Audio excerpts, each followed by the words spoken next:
හොඳයි, අද මේ වීඩියෝ එකෙන් කතා කරන්න බලාපොරොත්තු වෙන්නේ අනු ලීක් වීඩියෝ සිද්ධියේ AI තාක්ෂණය සම්බන්ධය පිළිබඳවයි. අනු සහෝදරිය සහ කනු සහෝදරිය මේ වෛරල් වෙලා යන ලීක් වීඩියෝ එක සම්බන්ධයෙන් CID එකට පැමිණිලි කරා.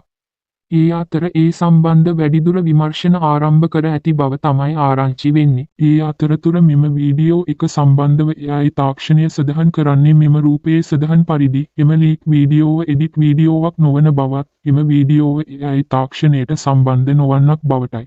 මේ පිළිබඳව වැඩිදුර විමර්ශන අපරාධ විමර්ශන දෙපාර්තමේන්තුව විසින් සිදු කරගෙන යන බවයි සඳහන් වන්නේ.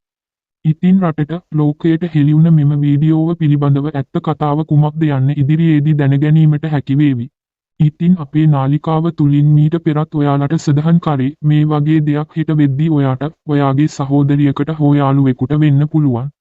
අන්න ඒ නිසා සමාජය පිළිබඳව ඉතාමත් අවබෝධයෙන් විමසිල්ලෙන් කටයුතු කරන්න.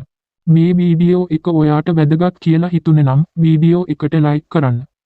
මේ වගේ එදිනෙදා සමාජයේ සිද්ධ වෙන වැදගත් තොරතුරු දැනගන්න කැමති කෙනෙක් නම් channel එක subscribe කරලා bell icon එකත් all notification දාගන්න අමතක කරන්න එපා. ඒ වගේම මේ වීඩියෝ එක වැදගත් වෙයි කියලා හිතෙන අයට share කරන්න. ඉතින් වීඩියෝ එක අවසන් වෙනකල් නැරඹුවට ස්තුතියි. ජය වේවා.